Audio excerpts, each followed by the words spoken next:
درخت اور گھاس چوپائے بہرحال انسانوں سے بہت بڑی تعداد میں زمین پر موجود ہیں۔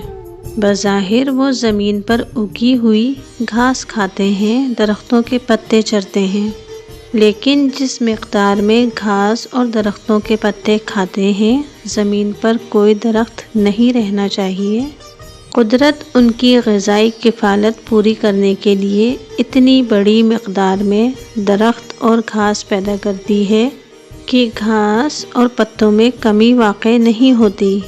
یہ ان درختوں اور گھاس کا تذکرہ ہے جس میں انسان کا کوئی تصرف نہیں ہے۔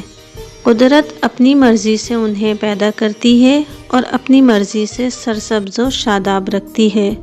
زندگی کی بنیادی ضروریات اللہ بغیر کسی جد و جہد اور محنت کے تقسیم کرتا ہے۔ بنیادی ضروریات میں سب سے اہم ہوا، پانی، دھوپ، چاند کی روشنی شامل ہیں۔ اگر انسان اپنی ضروریات کا کفیل ہے تو اس کے پاس ایسی کون سی طاقت ہے، ایسا کون سا علم ہے کہ وہ دھوپ حاصل کر سکے؟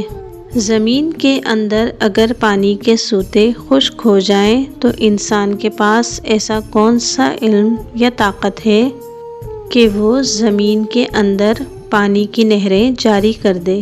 یہی حال ہوا کا ہے۔ ہوا اگر بند ہو جائے، اللہ کا وہ نظام جو ہوا کو تخلیق کرتا ہے اور ہوا کو گردش میں رکھتا ہے، اگر معطل ہو جائے تو زمین پر موجود اربوں کھربوں مخلوق ایک سیکنڈ کے 1000ویں حصے میں تباہ و برباد ہو جائے گی۔ اللہ کی رزاقیت اور وسائل کی تقسیم کے سلسلے میں غوث علی شاہ سے ایک واقعہ سنیے۔